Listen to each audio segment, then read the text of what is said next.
Shalom, salam damai sejahtera di dalam kasih Tuhan Yesus Kristus. Bapak Ibu Saudara, kita berdoa untuk perluasan ya, landmark nanti sedang dipersiapkan supaya bisa menambah tempat duduk bagi Bapak Ibu Saudara. Saudara, saya juga ingin tahu kalau ada saudara yang baru pertama kali hadir beribadah di gereja Happy Family Center, boleh dengan hormat saya minta saudara mengangkat tangan bagi yang baru pertama kali. Ada 1, 2, ada lagi 3. Mari kita beri sambutan yang hangat sudah ya. Dan para asyir akan memberikan kenang-kenangan love gift bagi Bapak Ibu Saudara yang baru pertama kali hadir. Welcome to Happy Family Center ya. Selamat datang di gereja Happy Family Center, gereja yang memiliki satu moto, changing the world through family, mengubah dunia melalui keluarga dan menjalankan saudara satu visi menjadi gereja yang sangat berpengaruh bagi masyarakat melalui pengajaran, teaching, melalui penyembahan, worship, melalui misi sudah keluar dan juga pemuritan ke dalam ya, dalam kelompok-kelompok yang kecil. Saudara sekalian, tidak secara kebetulan bulan ini sub-theme yang diberikan oleh Pak Hani sebagai gembala adalah Enriching Your Family Life. Saya sudah mengkhotbahkan saudara minggu ini, minggu yang kedua. Saya mengambil dasar firman Tuhan dari surat Efesus pasal 5 ayat 22 sampai dengan ayat 33. Satu kebenaran yang sangat basic sekali mengenai saudara perintah Allah terhadap suami dan istri. Jika di sini ada anak-anak muda yang belum menikah, saya percaya kebenaran firman ini sungguh sangat saudara butuhkan supaya memilih pasangan hidup jangan sembarangan ya. Karena kalau sudah menikah, saudara nggak bisa menyesalinya lalu mengembalikannya kepada orang tua, udah nggak bisa. Itu sebabnya kalau saudara belum menikah berdoa. Bagi yang pria berdoa supaya saudara mendapatkan istri yang takut Tuhan. Ya, istri yang dikatakan lebih berharga dari permata. Yang wanita supaya mendapatkan seorang suami yang juga takut Tuhan.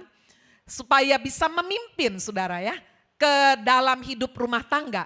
Karena tidak pandang apakah suami lebih kaya, lebih miskin, pandai, lebih tidak pandai, berpendidikan atau tidak. Tuhan memberikan perintah sudah seorang istri harus menundukkan diri kepada suami.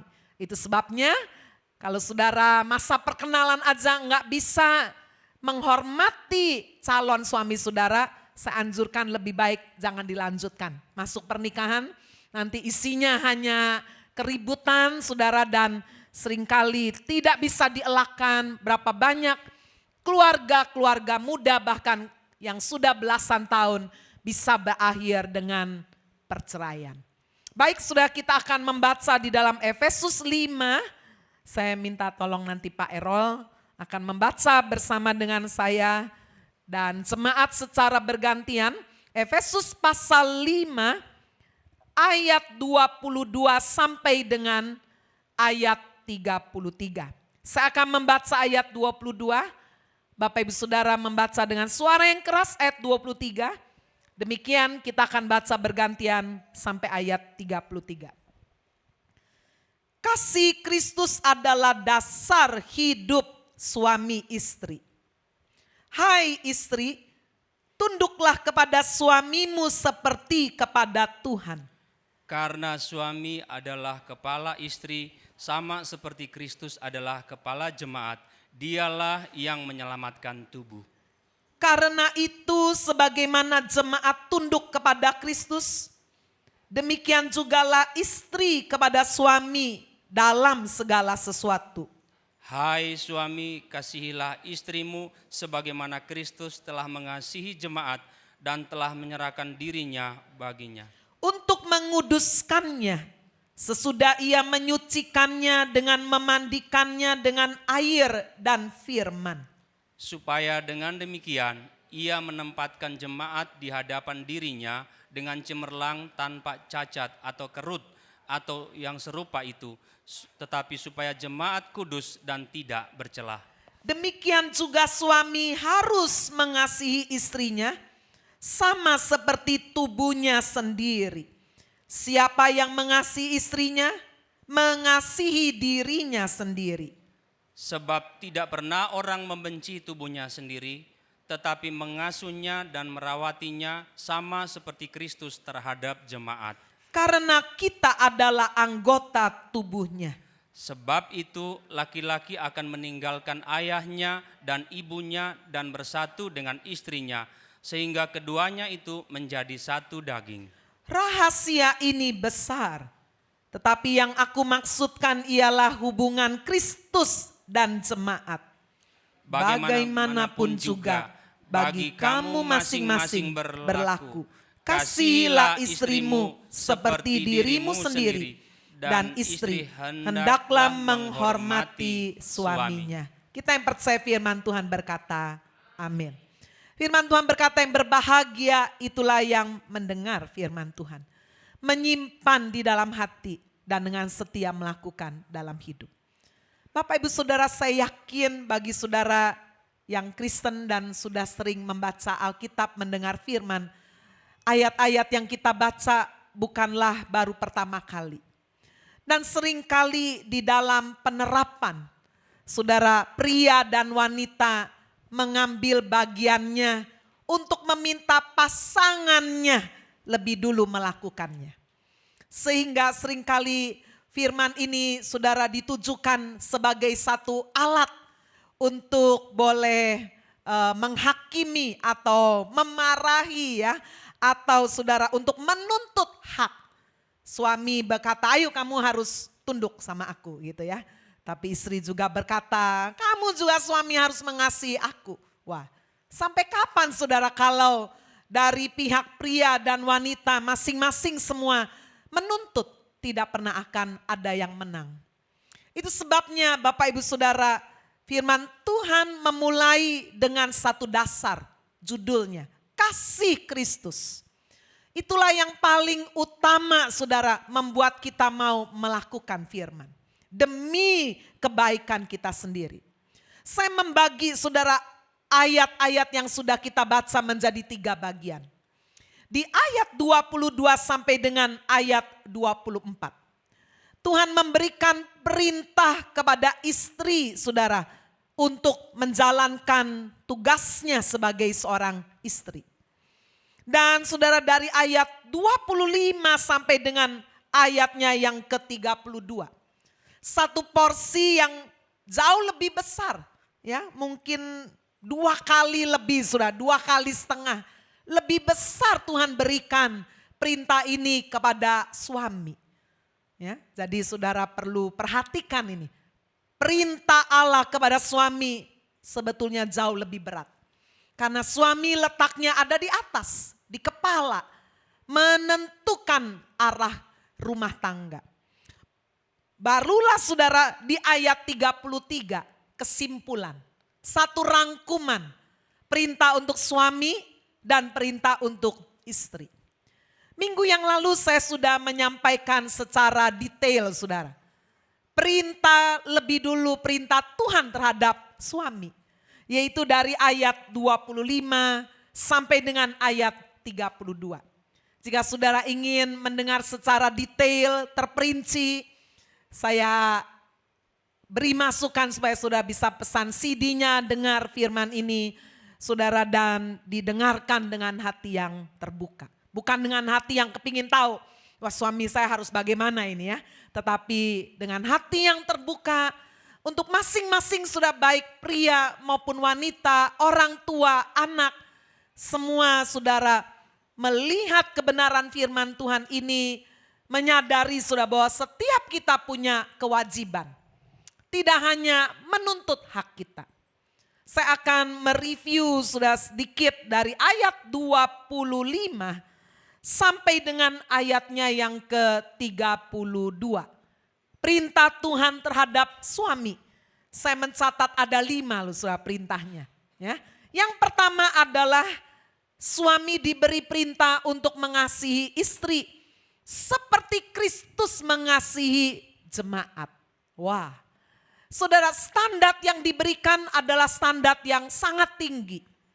Bukan rata-rata, bukan biasa-biasa, tetapi dikatakan, hai suami kasihilah istrimu seperti Kristus mengasihi jemaat. Standarnya premium, sempurna. Karena sudah tidak ada yang bisa mengasihi lebih besar dari kasih Kristus. Sudah dibuktikan lewat tindakan yang nyata. Saudara sekalian, perintah ini juga diberikan menyadari bahwa memang Tuhan menciptakan wanita dengan satu kebutuhan untuk dikasihi, untuk dicintai. Kebutuhan seorang wanita adalah untuk dilindungi, untuk rasa aman. Dari mana kebutuhan rasa aman ini, saudara, diperoleh oleh seorang istri? Kalau dia bisa punya rumah sendiri, ya, enggak sebentar-sebentar saudara harus pindah-pindah, dia rasa enggak aman. Untuk dia bisa memastikan rumah tangganya baik-baik, uang cukup, ya, tidak gali lubang, tutup lubang. Dia juga sudah rasa aman, dia bisa peroleh kalau suaminya setia, wah dia rasa aman. Anak-anaknya bertumbuh dengan baik, wah dia rasa aman. Ini yang normal ya, perempuan yang normal. Jadi setelah inilah kebutuhan seorang wanita. Itu sebabnya kenapa Tuhan berikan perintah, hai suami kasihi istri. Karena itu menjadi satu kebutuhan seorang wanita. Lalu kemudian perintah Tuhan yang kedua kepada suami untuk dijalankan adalah rela berkorban bagi istri. Seperti Kristus dikatakan menyerahkan diri bagi jemaat untuk menguduskan dengan air dan firman. Rela berkorban. Jadi di sini kalau ada pria-pria yang sudah dewasa siap menikah, sudah rela berkorban.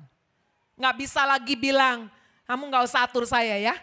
Senin sampai Jumat itu waktuku. Kamu nggak usah tanya saya mau kemana, saya mau ngapain, nggak usah tanya. Ya, Sabtu Minggu ya udah saya pergi sama istri sama anak. Wah, itu namanya saudara hidup egois. Seorang suami diberikan perintah rela berkorban. Satu, saudara kemudian menikah tambah satu, dua menjadi satu. Dia rela berkorban. Ada kesenangan-kesenangan yang harus saudara dilepaskan, berani dilepaskan. Ya, sudah sekalian kesenangan, apalagi kesenangan-kesenangan yang membawa ancaman buat istrinya. Tapi berapa banyak seringkali kita melihat realita, suami tidak mau berkorban. Yang disuruh berkorban istrinya terus. Wah, gak cocok sudah. Perintah Tuhan kepada suami, rela berkorban. Karena dia kepala, dia rela memberikan hidupnya buat istri dan anak-anaknya. Ya, istri lagi berbunga-bunga, hore, terus. Senggol-senggol terus suaminya. Dengar tuh Pak, dengar ini, dengar. Ya. Yang ketiga, perintah Tuhan terhadap suami sebagai kepala harus memimpin. Ya, dia kepala, harus memimpin. Harus mengarahkan, mengayomi. Ayatnya jelas di ayat 27. Seperti Kristus menempatkan jemaatnya cemerlang. Tanpa cacat, kudus, tidak bercela. Demikian juga saudara Tuhan memberikan perintah. Supaya suami bisa memberi posisi istrinya itu secara jasmani berkecukupan. Tidak mikir aduh besok makan apa, besok sekolahin di mana, tidak. Menyadari ini berarti sudah suami harus mencari nafkah, harus. Tidak pengangguran. Tapi berapa banyak realita suami lihat istrinya pintar, wah kamu aja dah, kamu aja, saya percuma. Tidak. Sudah lihat Martha Tilaar ya, satu merek kosmetik yang terkenal sekali, wah dia kaya banget kan. Suaminya seorang dosen, profesor, berapa sih gajinya sudah? Enggak sebanding dengan penghasilan istri. Tapi dia tidak berkata karena kamu penghasilan sudah besar sekali, saya nggak usah kerja dah, tidak.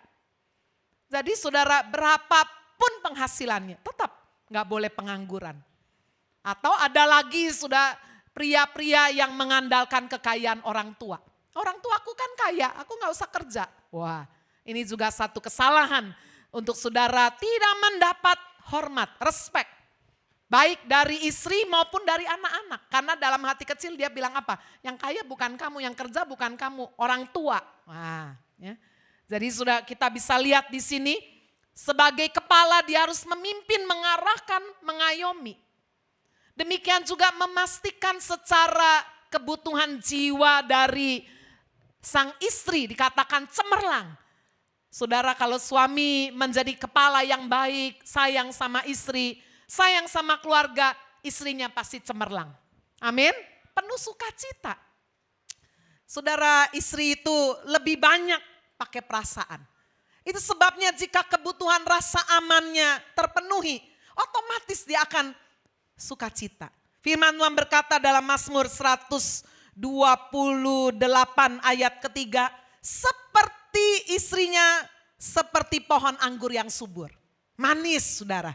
Ya, saya percaya salah satu saudara kalau melihat tanda seorang suami ini berhasil, lihat istrinya. Penuh sukacita, damai sejahtera, bahagia. Ya, asal jangan sudah kala dia bahagia karena dia bisa neken terus suaminya, itu salah juga ya. Tetapi sudah melihat bagaimana suaminya boleh menjadi kepala yang baik, yang bijaksana. Demikian juga secara rohani. Jadi saudara tidak hanya mementingkan pinter cari duit, pinter bikin senang istri, tapi bagaimana secara rohani.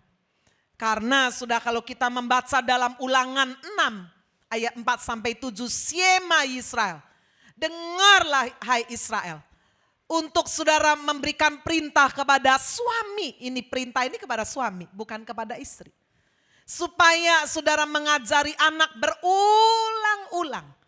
Supaya mengasihi Tuhan Allah dengan segenap hati, segenap jiwa, segenap kekuatan, akal budi. Saudara-saudara sekalian, itu sebabnya seorang pria harus mendorong dirinya juga untuk rohaninya ditingkatkan. Ya, tidak sebaliknya, udah ke gereja kamu aja, kamu kerja saya. Mendidik anak takut Tuhan, udah kamu aja. Saya gak bisa kalau gitu-gitu. Doa kamu ya doa. Wah, saudara, kepala yang model begini gampang sekali diserang setan, benar. Inilah yang terjadi saudara, kaya luar biasa tapi di dalam rumah tidak ada takut Tuhan. Anaknya juga mungkin tidak mau ke gereja. Anaknya pun mungkin memiliki pergaulan yang buruk. Secara finance gak kekurangan. Tetapi karena gara-gara tidak melihat teladan sang kepala yang takut Tuhan. Saudara, sulit sekali untuk juga memberikan disiplin kepada anak-anak untuk takut Tuhan. Itu sebabnya saya yakin sebagai kepala yang harus memimpin, mengarah, mengayomi. Maka 3 kebutuhan manusia ini, jasmani, jiwani, rohani. Tuhan berikan perintah untuk suami juga bisa menjalankannya. Saudara, perintah yang keempat yang diberikan Tuhan kepada suami adalah mengasihi istri seperti mengasihi diri sendiri. Wow. Bapak ibu saudara, kalau kita dengar perintah ini begitu saja rasanya gak masuk akal. Tetapi kalau kita lihat dari sejarah penciptaan, kita baru menyadari bahwa ini perintah sangat logis sekali, sangat masuk akal. Kenapa? Sebab surah Allah menciptakan pria dengan tangannya. Diambilnya debu tanah yang sudah bercampur dengan embun, sudah jadi tanah liat, dibentuk pakai tangannya, diciptakan serupa dan segambar dengan Allah, jadilah pria. Lalu menyempurnakannya Tuhan, hembuskan nafas hidup ke dalam hidung pria. Jadilah saudara Adam yang punya roh Allah, benih ilahi di dalamnya. Tetapi bagaimana Allah menciptakan wanita? Allah tidak ambil lempung lain dibentuknya, tidak. Tetapi saudara Hawa atau wanita diambil saudara dari bagian tubuh Adam, yaitu tulang rusuk. Sudah memang tidak ditulis di dalam Alkitab pada waktu Allah mengambil tulang rusuk, itu ambil seperti orang sulap begitu aja, tidak. Tetapi saudara, saya sangat yakin, disinilah pengorbanan pria yang pertama. Ketika tulang rusuknya Adam diambil, ada darah yang keluar. Darah yang keluar dari Adam. Dia harus berkorban sudah. karena tulang rusuk bagian dari dirinya pasti ada rasa sakit. Dan firman Tuhan berkata tulang rusuk inilah dibentuk seorang perempuan. Sehingga ketika Adam bangun dari tidurnya, dia rasa tidak aneh. Dia langsung berkata, engkau adalah tulang dari tulangku, daging dari dagingku. Ini yang kata orang dunia bilang sudah jodoh. Kok dia mau sih sama itu? Gak tahu ya, yang lebih cantik banyak, yang lebih ganteng banyak. Tapi saya waktu ketemu sama dia ada setrum. Itu ya. Saya sering kali juga mencoba mengenal, kamu lo cocok, Bu, enggak ada setrumnya. Ya itu mungkin, waktu lihat enggak ada ya DNA-nya enggak pas. Kalau yang pas begitu sudah seperti Adam lihat Hawa. Dia berkata apa? Engkau adalah tulang dari tulangku, daging dari dagingku. Waktu saya siapkan firman ini minggu yang lalu, saya kalau dengan Bapak udah selesai firman, biasanya kita diskusi. Waduh enak sekali, indah sekali sudah ya. Bisa suami istri khotbah melayani, wah luar biasa. Kita tidak bersaing, kita saling memuji. Wah kamu hebat ya, bisa dapat poin begini. Ah enggak lah kamu yang bagus, kamu lebih gitu sudah. Benar ya, saling memuji dan sehingga diskusi kami ini betul-betul indah. Dan saya waktu baca ayat ini saya cerita sama suami, Han, aku adalah tulang dari tulangmu, daging dari daging. Wah dia ketawa. Wah suami harus menjadikan istrinya cemerlang. Dia bilang oke, ke salon aja sering-sering supaya cemerlang katanya. Itu guyon aja ya, intermezzo aja. Saudara-saudara sekalian kita bisa lihat Tuhan memberikan perintah mengasihi istri seperti mengasihi diri sendiri. Karena memang istri adalah bagian dari suami. Sebagai bagian dari tubuhnya seharusnya apa? Merawat, mengasuh, memikirkan yang terbaik buat istri. Sangat masuk akal. Tapi saudara lihat, kenyataan yang ada, saya tidak bisa respect saudara terhadap suami yang suka pukul istri. Gimana pukul istri? Sebelum pukul istri, pukuli diri sendiri. Karena firman Tuhan berkata istri adalah bagian dari tubuhnya. Saudara-saudara sekalian, bagaimana ketika suami tidak setia terhadap suami? Berarti sudah dia sedang mengkhianati dirinya sendiri. Suami yang berzina atau selingkuh hati, mengkhianati istri, memukul, menyiksa, egois, maunya minta dilayani, didulukan, enggak mau tahu istri sakit, capek, enggak mau tahu. Bapak Ibu Saudara, saya kira inilah yang menyebabkan berapa banyak istri-istri rasa capek, saudara, memiliki rumah tangga dan rasa menyesal tahu gini saya enggak kawin. Kawin kok jadi budak, ya jadi pembantu, hanya jadi penghias aja. Tetapi sudah kalau suami melakukan bagiannya, menyadari istri adalah bagian dari tubuhku. Aku merawatnya, mengasuhnya, memberi yang terbaik. Dan yang kelima yang terakhir, peranan seorang suami. Sebagai kepala rumah tangga dia harus dewasa, harus matang. Itu sebabnya kenapa firman Tuhan berkata laki-laki akan meninggalkan ayahnya dan ibunya dan bersatu dengan istrinya. Di sini ada pria-pria, kapan saudara siap menikah? Kalau saudara siap keluar dari comfort zone. Kalau saudara masih mau anak mama, anak papa, aku mau kawin tapi aku enggak mau keluar dari rumah orang tua. Wah belum siap kawin. Saudara menikah berarti adalah satu perpisahan. Meninggalkan ayahnya dan ibunya dan bersatu menjadi satu daging dengan istrinya. Berani keluar dari zona nyaman, berjuang, mandiri, keluar dari orang tua. Tapi seringkali sudah kita lihat salah satu masalah besar orang Indonesia adalah campur tangan orang tua. Campur tangan mertua. Aduh nanti bisa enggak, dia enggak bisa nanti ya. Jadi sudah rumahnya besar, udahlah ini rumah besar juga buat apa kamu tinggal sini aja. Mama di atas, mama di bawah, kamu udah di atas. Wah, sudah kan sepertinya baik, tetapi ini tidak mendidik. Anak saudara dibiarkan terus comfort zone. Sehingga sudah kalau nggak ada masalah apa-apa nggak ribut. Oh nggak ada apa-apa lu Bu Agnes, nggak ada apa-apa. Oke, coba sih tunggu sampai berapa lama? Betul nggak saudara? Sampai tunggu apa-apa, wah baru ada konflik hebat baru. Saudara, firman Allah tidak pernah salah. Karena sudah melalui pernikahan Tuhan ingin membentuk satu keluarga yang mandiri. Keluarga yang mature. Seperti saudara mempunyai anak dulu masih kecil belajar jalan. Sudah suskan apa anak itu langsung lari? Tidak. Kalau saudara tidak rela melihat anak sudah jatuh, tidak ada. Saudara, anak-anak kita yang bisa berjalan cepat nggak ada. Orang tua harus belajar tega, jatuh bangun lagi nak, bangun lagi nggak apa-apa, coba lagi. Sama, belajar apa aja, belajar jalan, naik sepeda, naik motor, naik mobil, semuanya. Termasuk nanti belajar usaha, belajar dagang, ya udah. Ada jatuh bangun. Itu adalah satu proses kemandirian, proses kedewasaan. Ya kalau usul saya boleh diterima ya diterima, kalau enggak ya enggak apa-apa. Saudara, seharusnya orang tua kalau anak-anaknya sudah mulai berkeluarga, tidak perlu punya rumah yang besar-besar. Sampai suami istri aja bingung, papa mana? Tuan mana? Waduh, tuannya ada di mana, nyari. Ya, seharusnya mungkin semakin tua saudara kita semakin akrab. Rumah gak usah besar-besar, kesini ketemu istri, kesana ketemu suami, ketemu terus.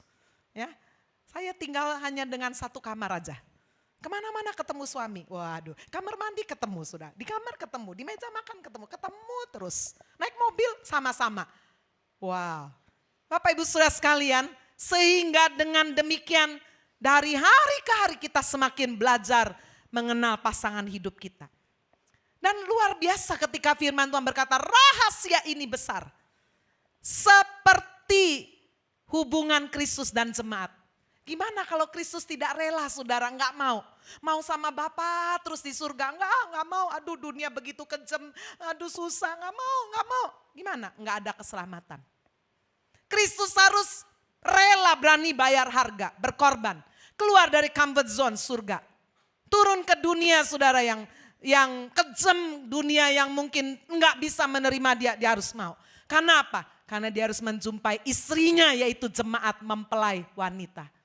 Bukankah ini satu gambaran yang luar biasa? Bagaimana Bapa di surga harus tega. Karena begitu besar kasih Allah akan dunia. Dia rela mengaruniakan anaknya yang tunggal. Supaya barang siapa yang percaya kepada dia tidak binasa melainkan beroleh hidup yang kekal. Sehingga terjadilah hubungan dua menjadi satu. Sekarang kita melihat sudah perintah Tuhan terhadap istri. Saya melihat saudara standar yang sama yang Tuhan tetapkan kepada suami untuk dia lakukan kepada istri. Tuhan juga memberikan standar yang sama.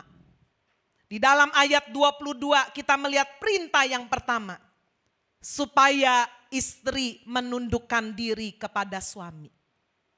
Dengan kualitas seperti kepada Tuhan. Dalam hidup ini tidak ada otoritas yang lebih tinggi daripada Tuhan. Berarti penundukan istri terhadap suami itu mutlak. Enggak bisa ditawar-tawar.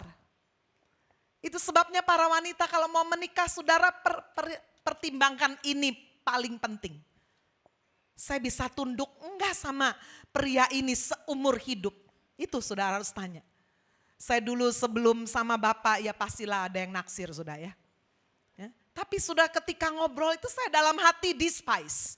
Despise itu meremehkan. Saya nggak bisa hormati. Padahal orangnya katanya pinter, kaya, pemimpin persekutuan, gini. Tapi heran, tambah ngomong saya tambah nggak respect. Dan saya merasa ini satu tanda yang jelas saya nggak lagi, ya udahlah saya doa dulu, saya take time. Enggak, saya udah nggak bisa respect. Sebelum dia jadi suami aja saya nggak bisa respect. Apalagi nanti menikah. Jangan kebalik mikirnya, oh sekarang belum, nanti kalau udah kawin mah saya belajar. Wah telat. Kalau belum menikah aja sulit tunduk. Begitu menikah semakin sulit. Bapak Ibu Saudara, karena ada perintah ini. Tapi bagi ibu-ibu yang sudah menikah dan berkata iya Bu saya salah pilih. Sorry saudara, sudah gak bisa balik lagi ya. Sudah harus tetap jalan. Pay your price. Bayar harganya. Karena ini satu perintah menundukkan diri kepada suami. Seperti kepada Tuhan. Bahkan saudara yang diminta oleh Tuhan bukan hanya secara kualitas. tapi secara kuantitas. Seperti dikatakan sebagaimana jemaat tunduk kepada Kristus, demikian jugalah istri kepada suami dalam segala sesuatu. Jadi saudara tidak terbatas dalam segala sesuatu, tidak bersyarat. Dan di sepanjang saya membaca Alkitab saudara, salah satu contoh penundukan diri yang menurut saya paling hebat ada yang dilakukan oleh Sarah, istrinya Abraham. Abraham ini saudara dikatakan bapak orang beriman, tetapi egoisnya setengah mati. Ya. Kenapa sudah Abraham ini punya istri yang sangat cantik? Saya yakin di sini bapak-bapak pasti tahu lah kalau istrinya punya kecantikan biasa-biasa ya. Ya istri saya sih kurang cantik Bu, tapi nggak tahu ya saya tertarik sama dia. Ya saya benar-benar tertarik karena inner beauty mungkin begitu ya. Tetapi saya yakin ada suami yang benar-benar sangat sadar bahwa istrinya sangat cantik, lebih di atas rata-rata. Termasuk Abraham. Bayangkan saudara, Sarah waktu itu umurnya 70 tahun. Masih suaminya khawatir. Kalau sudah baca di Kejadian pasal 12, itu Abraham terpaksa harus membawa Sarah masuk ke Mesir karena kelaparan. Jadi dia harus cari tempat di mana sudah masih tersedia bahan makanan. Tapi saudara, dia tahu kalau dia masuk ke Mesir, pasti semua pegawai-pegawai rajanya pasti naksir istrinya. Dia udah sangat yakin. Jadi sebelum masuk ke Mesir dia udah pesan sama istrinya. Sayang, panggilnya Mas sayang. Tapi apakah dia betul-betul menyayangi? Wah itu, sayang. Nanti kalau masuk ke Mesir, kamu jangan bilang lu ya, kamu istriku. Istrinya bilang, loh terus aku bilang apa? Bilang, kamu adikku. Kita kan gak dosa kan? Mungkin gitu Abraham. Kita memang bener kan bapaknya sama, cuma mamanya kan lain. Loh, mungkin istrinya bilang begitu. Kalau aku dibilang adik, lah ya apa nanti? Ya udah, pokoknya nurut aja, tunduk. Wah, mungkin begitulah ya kalau bahasa sekarang. Saya yakin saudara nggak ada istri yang tunduk gampang, nggak ada. Ya, pasti istri dalam hati egois ini. Betul nggak? Lah kalau aku dikatakan nggak boleh ngaku sebagai istri, lah kalau aku gimana? Kamu enak bebas, lah aku ditiduri gimana? Dasar egois, tapi dia nggak berani lawan. Karena ini punya otoritas. Tapi saya yakin Sarah itu tidak tunduk goblok begitu aja. Dia bilang begini, Tuhan engkau tahu suamiku. Engkau kenal suamiku Tuhan, egois, bencekno engkau tahu. Tapi aku harus tunduk terhadap firman-Mu, engkau tahu Tuhan. Lah kalau aku sampai diambil Tuhan sama pria, aku diperkosa gimana Tuhan, gimana? Saya yakin itu pergumulan Sarah, cuma enggak ditulis. Jadi sudah di sini kita melihat penundukan diri itu bukan satu tindakan yang bodoh, bukan. Dia enggak ada pembelaan sudah dari suami, dia lari kepada Tuhan yang kasih perintah itu. Engkau lu yang kasih perintah, aku suruh tunduk. Kalau begitu Tuhan belalah aku. Lindungi aku Tuhan. Aku melakukan bagianku Tuhan, suamiku rodo-rodo ini Tuhan. Tapi aku tahu Engkau adalah Tuhan di atas segalanya yang kasih perintah itu. Engkau sanggup Tuhan untuk membela aku. Amin. Berarti Sarah ini rohani, dia punya iman. Dia bergantung sama Tuhan. Dan benar saja kalau saudara baca di dalam Kejadian 12. Begitu Abraham masuk saudara ke Mesir, wah langsung pegawai-pegawai tentaranya Firaun langsung lapor. Waduh raja, ada seorang wanita gak pernah saya lihat kecantikannya sempurna. Kulitnya putih, matanya besar, bulu matanya lentik. Gak perlu pakai bulu mata palsu, lentik. Rambutnya hitam, legam, semampai, anggun. Waduh gak pernah raja saya lihat orang begitu. Oh bawa orang itu. Wah begitu raja lihat, waduh bener ini. Enggak kayak kebanyakan orang Mesir. Sudah kalau lihat Mesir, waduh gede-gede begini. Benar besar. Dia punya anak naik 10 kilo. 2 anak 20 kilo. 3 anak. Benar. Ini lihat Sarah. Waduh langsing, cantik, elegan. Langsung saudara, raja tanya sama Abraham, ini siapa? Baik toh. Abraham, oh ini adikku, oh ya kasih sapi, kasih kambing. Nggak percaya soal baca itu, Kejadian 12. Kasih semuanya, harta benda, budak laki, budak kasih. Waduh, coba saudara menyelami hatinya Sarah.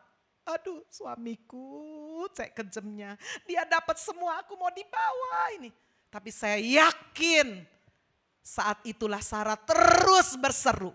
Dalam nama Yesus, kalau sekarang doanya, Tuhan pagari aku, bentengi aku. Aku gak tahu bagaimana caranya, tapi Engkau pasti punya cara memagari aku.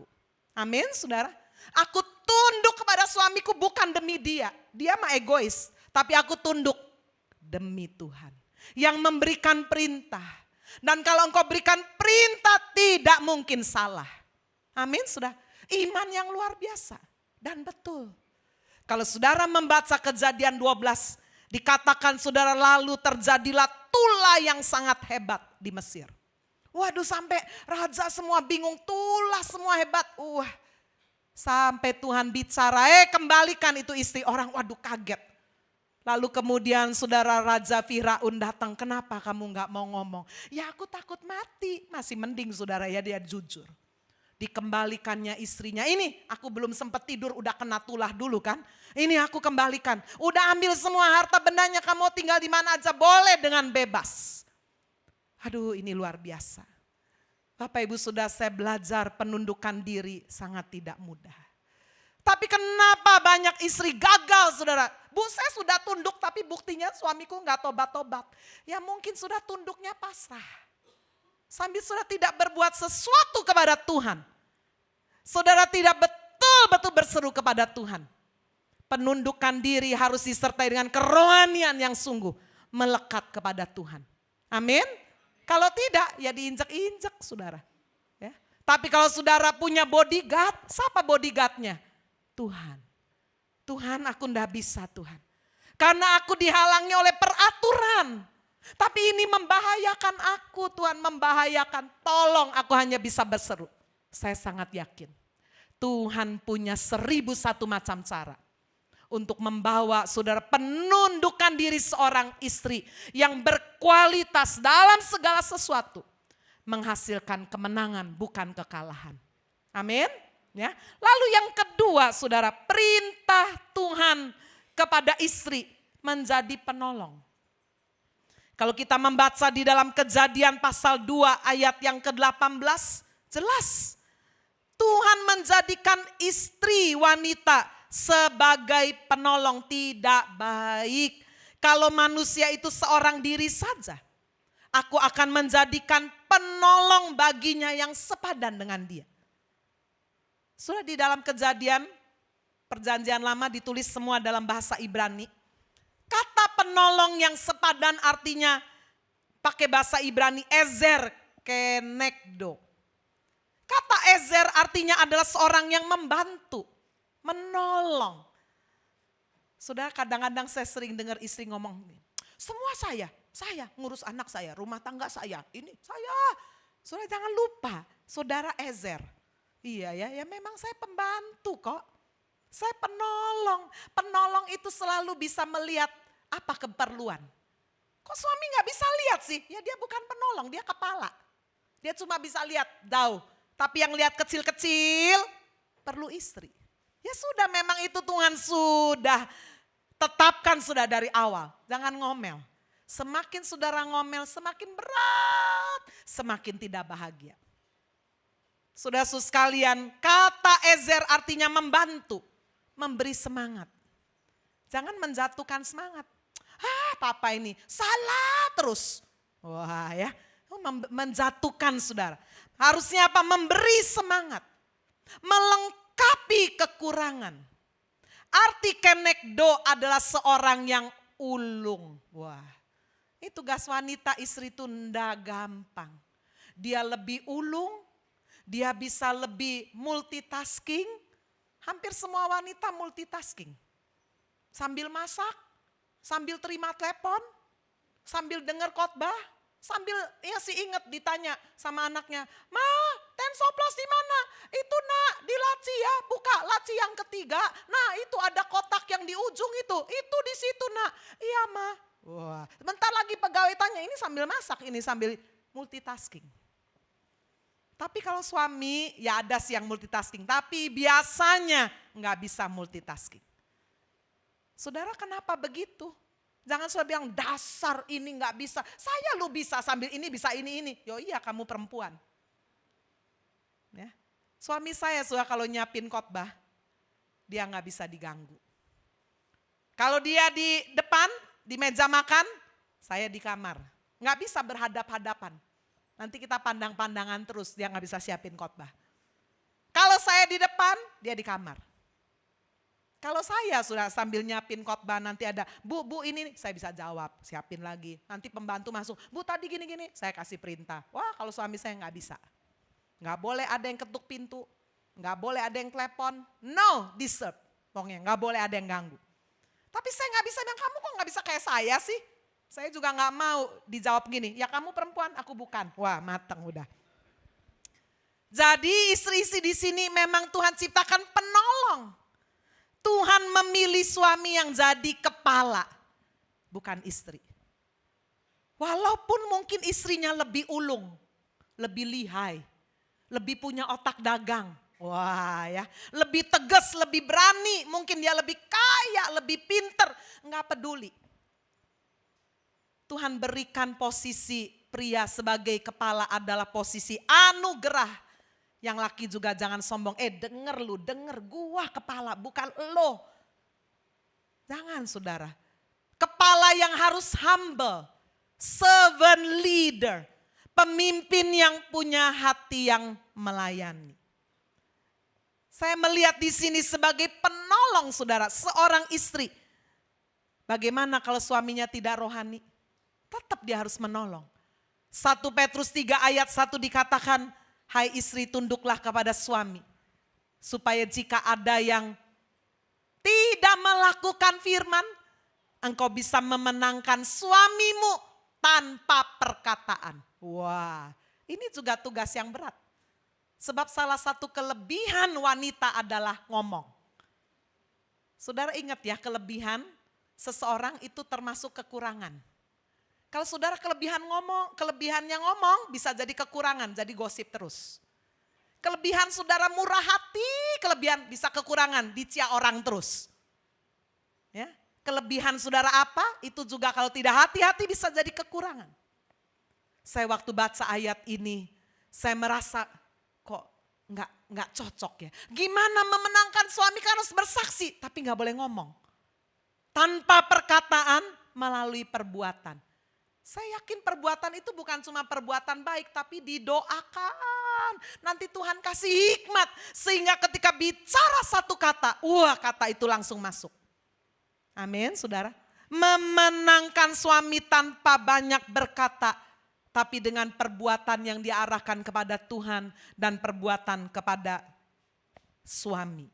Lalu saudara sekalian, sebagai penolong, seharusnya istri dapat dipercaya, trustable. Dan Amsal pasal 31 ayat 11 menghubungkan istri yang bisa dipercaya dengan tidak kekurangan keuntungan. Ia berbuat baik kepada suaminya, tidak berbuat jahat sepanjang umurnya. Ia berbuat baik kepada suaminya dan dikatakan saudara, suaminya tidak kekurangan keuntungan. Hati suaminya percaya kepadanya. Wah ini tidak mudah. Saya menikah dengan Pak Hani, pacaran hanya 1 tahun. Jadi saudara dia tidak terlalu mengenal saya, apalagi saya di Bandung, Pak Hani di Surabaya. Saya masih ingat sudah waktu tahun 95 kami menikah, itu awal-awalnya musim keluar handphone. Ya, handphonenya yang masih segede setrikaan tuh sudah. Waduh, bos-bos kalau bawa handphone yang gede itu bangga banget. Ya, lama-lama tambah kecil. Saudara awal-awal keluar handphone, saya tidak boleh punya handphone. Bukan karena suami saya mendit, tapi karena suami saya takut nanti saya diteleponin oleh pria-pria. Ya karena dia lihat saya pelayanan banyak hubungan sama bapak-bapak apa-apa gitu. Udah kamu gak usah punya handphone ya. Iyalah enggak apa-apa. Tapi sudah setelah 2 bulan, 3 bulan dia kerepotan juga. Mau menghubungi saya susah kan, gak punya handphone. Jadi waktu muncul handphone kecil dia bilang, ini saya beliin handphone ya. Ya, tapi tidak usah kasih tahu nomor siapa-siapa. Saya juga gak tahu nomor handphonenya berapa. Yang hanya bisa telepon saya saja. Siap bos. Benar saudara, saya hanya punya handphone pegang. Hanya jadi kering itu pasti suami. Karena gak ada yang tahu. Saya juga nggak tahu ini nomor handphone berapa ini. Ya. Saudara-saudara sekalian lama-lama udah kurang lebih 1 tahun. Dia bisa trust sama saya. Oh ternyata istri saya Agnes ini enggak genit ya. Enggak waduh gitu ya. Apa sih istilahnya? Ya pokoknya enggak, oh ya akhirnya dia percaya. Sekarang saudara semua handphone saya dari menikah sampai sekarang saya nggak pernah beli handphone sekalipun. Mau handphone lah, iPhone lah, Black nggak pernah. Nomor pun nggak pernah beli. Selalu dia pilihkan yang cantik-cantik. Udahan nggak perlu lagi, nggak ini hadiah. Wah, kenapa saudara? Trust. Amin. Di sini kalau ada istri banyak dihalangi, ini jangan, ini jangan, ini jangan. Coba koreksi diri. Mungkin saudara pernah melakukan kesalahan sehingga dibuat pagarnya lapis. Atau sebaliknya karena suaminya pingin bebas di luar supaya gak ketahuan istrinya dipagari. Bisa juga sih itu. Semoga yang kedua gak ada yang begitu ya. Jadi sudah saya merasa bahwa ketika suami bisa percaya kepada istri, suaminya tidak kekurangan keuntungan. Amin. Saya pegang janji ini Tuhan. Saya mau menjadi suami yang bisa, saya mau menjadi istri yang bisa dijadikan sahabat terbaik oleh suami saya. Sehingga ketika dia trust, saya enggak bocor mulut, suami curhat, saya cerita sama keluarga saya cerita enggak, saya trust, saya mendoakan. Ini janji Tuhan, suamiku tidak kekurangan keuntungan. Tapi semakin saya ngeriwoi dia, ternyata enggak turun-turun keuntungan itu. Saya melihat hubungan ini sudah sehingga saya melakukan bagian saya. Sudah sekalian istri sungguh-sungguh menjadi penolong. Mengatur hidup rumah tangga tidak menjadi sesuatu yang berat. Lihat realitas sekarang khususnya perempuan-perempuan muda ya. Jarang rasanya punya anak yang belum menyiapkan suster, pembantu. Zaman dulu saudara, orang tua kita hebat, gagah perkasa. Mama saya 7 anak, dagang ya iya, nyuci iya, semua rumah tangga, ngasuh anak ya iya. Sekarang anak 1 suster pulang udah sakit kepala, kena flu, ini sakit. Waduh, kita terlalu hidup dimanja. Tapi berapa banyak saudara kita lihat lebih buruk lagi. Perempuan-perempuan yang tidak betah di rumah.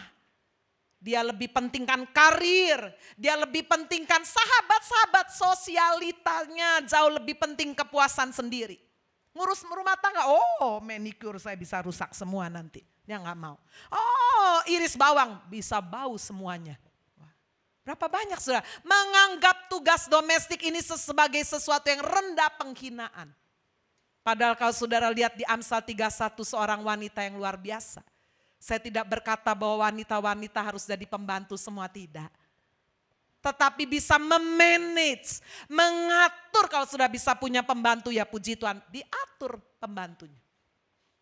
Saudara-saudara sekalian menjadi penolong di dalam hidup rumah tangganya.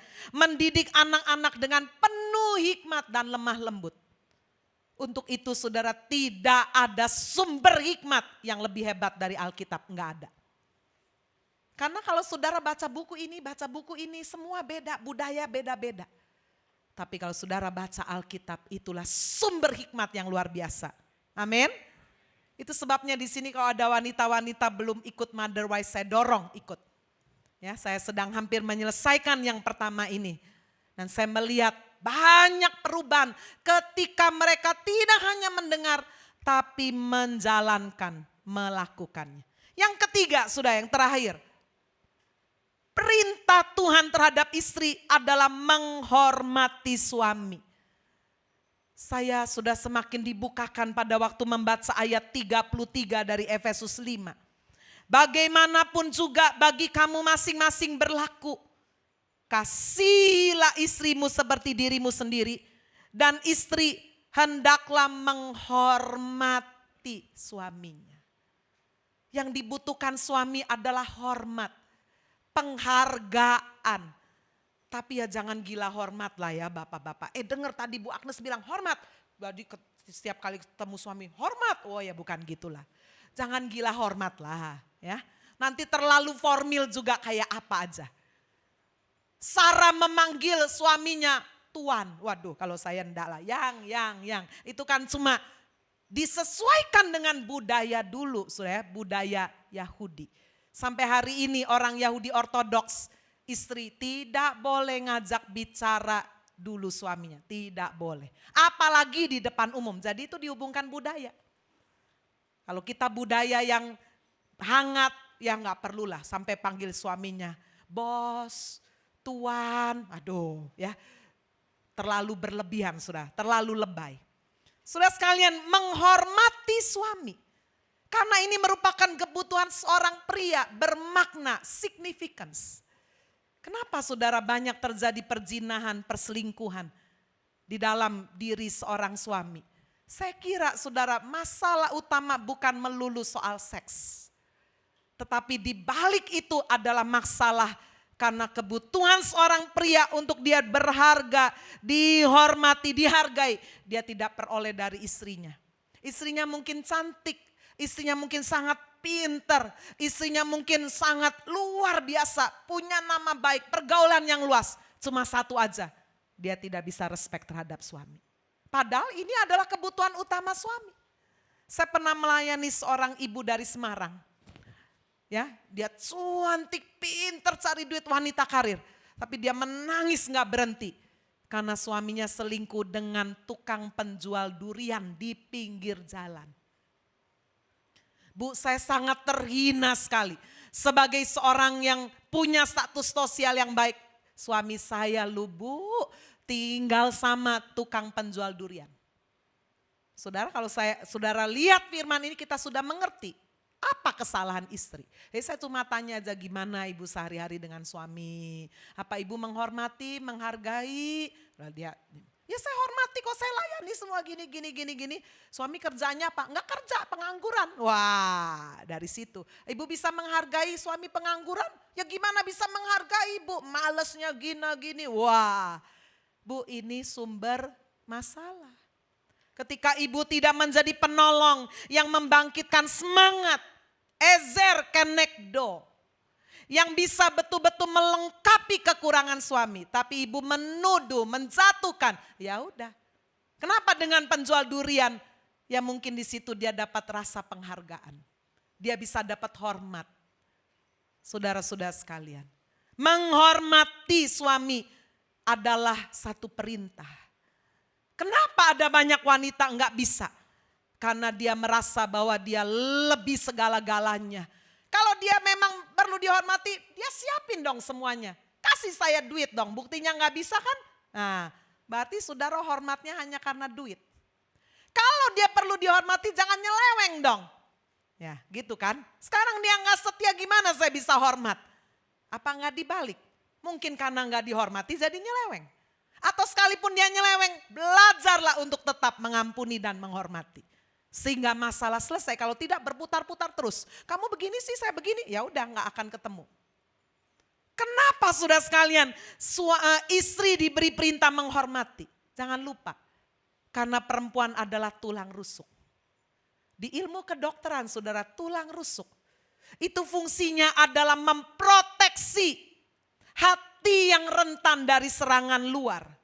Fungsi tulang rusuk adalah sebagai pertahanan yang penting dari tubuh.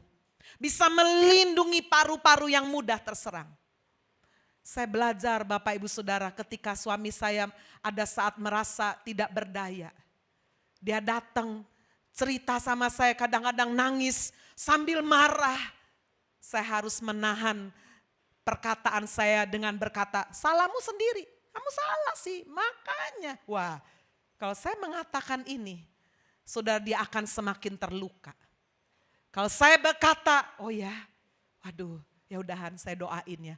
Saya dengar padahal hati tahu, ya dia ada salah juga sih. Tapi orang sudah salah, ya masa disalah-salahin. Nanti dia bilang, semua orang salahin saya. Ini istri juga salahin. Ya udah, kabur dan nanti dia. Cari minuman keras, cari yang lain-lain. Istri adalah tulang rusuk. Ini hati lagi luka, kita cover dia. Seperti tulang rusuk, memproteksi hati yang rentan dari serangan luar. Melindungi paru-paru yang mudah terserang. Saya belajar sudah, tidak hanya menjadi kekasih, tetapi saudara menjadi seorang sahabat yang baik. Dia gini, saya dengerin. Ada saat saudara sahabat yang baik itu tidak ngomongi. Ya, kemarin saudara ada seorang ibu tanya sama saya, Bu, saya sedang melayani seorang ibu yang kepahitan. Karena anaknya otis, dia marah sama Tuhan. Kenapa saya punya anak otis? Tidak lama saudara suaminya mati, dia tambah marah. Enggak mau lagi ke gereja, enggak mau Alkitab, enggak mau. Saya mesti gimana? Saya bilang dampingi dia tanpa banyak menasehati. Jadi gimana? Temenin aja, temenin. Dia ngomel gini, Tuhan gini, enggak ada, diam aja, diam. Saya belajar sudah. Kita semua harus belajar. Ketika pasangan kita sedang terluka, dia bicara, dia curhat, dia menangis. Kita tidak semakin menjerumuskannya, menyalahkannya. Tapi kita menjadi sahabat yang baik. Kita buka telinga kita buka dada kita saudara. Untuk menerima pelukannya dan menerima curahannya. Penolong, tulang rusuk, melindungi. Saya percaya jika itu dilakukan. Maka realita yang seringkali kita hadapi, istri yang tidak mau tunduk kepada suami. Istri yang tidak mau menjadi penolong bagi suami. Istri yang tidak menghormati suami. Sungguh-sungguh sudah sekalian, boleh diselesaikan. Ketika kita memandang kepada salib Kristus. Tuhan, Engkau sudah melakukan semuanya. Rahasia itu besar. Hubungan Kristus dengan jemaat, dia menggambarkan hubungan suami dan istri. Seperti Kristus rela memberikan hidupnya, nyawanya. Saya percaya demikian juga suami rela memberikan hidup bagi istri. Istri rela betul-betul menghormati, menundukkan diri, taat. Seperti Kristus juga taat kepada Bapa. Biarlah kita juga boleh taat. Jika masing-masing dari pasangan suami istri melakukan bagiannya. Saya percaya keluarga bahagia di atas muka bumi akan menjadi surga sebelum kita masuk surga sungguh-sungguh. Amin. Tuhan Yesus memberkati kita semua.